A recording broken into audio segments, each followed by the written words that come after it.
Welcome to the Pioneer Sideline, episode 146, coming at you live from the University Center in the TV studio. It's Pioneer Sideline every week. Everything Pioneer sports, we bring it to you.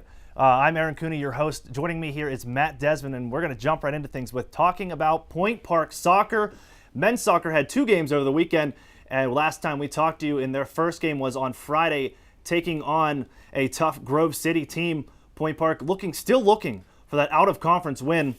Not going to get it on Friday. You see the 21st 1-0 win for Grove City. Shackleton, the lone goal in the 36th minute. Point Park falls to 3-4, still undefeated in the KIAC. And then on Sunday, this past Sunday, Point Park still looking for that win, taking on former AMC rival in Daemen College. They get it. There it is, 2-0. Point Park with the win, their first non-conference win.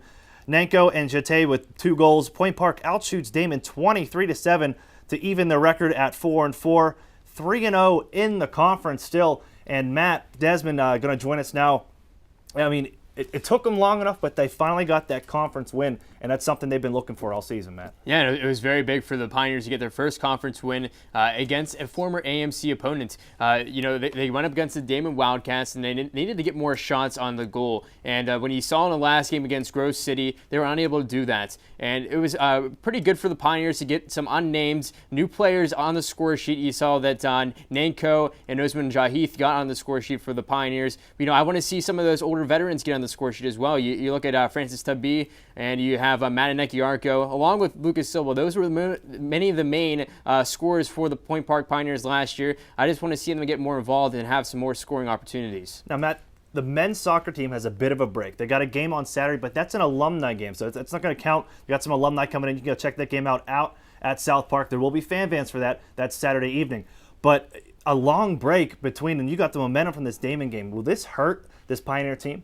I really think it will, because you go on the road. Their first game they will be playing is against Wittenberg. And Wittenberg, I looked at their schedule. They actually, their last game, they tied Allegheny, and Allegheny beat Point Park 1-0. That was a very fair match. And, the Point Park Pioneers, they have to just keep getting those shots on goal, because this is a team that isn't scoring a lot of goals early in the season, and they just need to get that offense generating. And I think once Alex Sella has that ball in the midfield and he knows who to distribute to, I think the Pioneers are going to be a little bit more comfortable as the schedule breaks open. Can you start to see the chemistry building now for this team here, Matt? I think it's still going to take a little bit more time. I mean, they're having a little bit more success in the KIAC, but, I think those players just have to, with this break in the schedule, it's not really giving them that much of a chemistry going in a real game situation. I think once they get that game situation going, they have it in practice, but it has to translate on the field, and I think we still yet to see that. Let's take a look at the women's schedule. And since their last game against Davis and Elkins College, a loss there, they have a break of 9 days off. And here's the road ahead. They won't play until this weekend, taking on 2 conference teams in Brescia and Midway. But, Matt, long ways away, and they got a good stretch of games to come. But 9 days off, when a team that's been so hot, is that going to damage their momentum?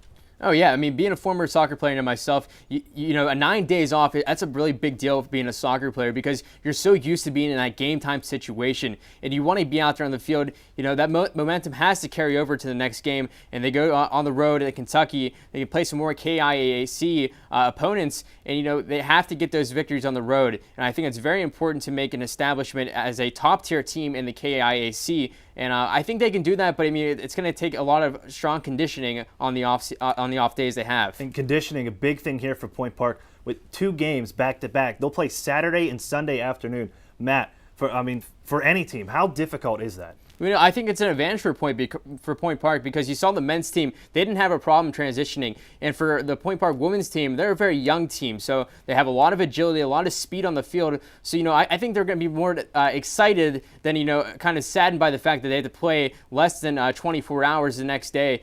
So I really don't think that's going to slow the Pioneer team down. But, I think those young freshmen and sophomores are going to be up for the challenge and really show that they're a top competitor in the KIAC. Matt, thanks for joining us. We're going to step away for a quick commercial break. We'll fill you in all things Point Park soccer next week on the Pioneer Sideline. But for now, when we come back, we have a special volleyball presentation, plus Margaret Guloli stops by for an interview.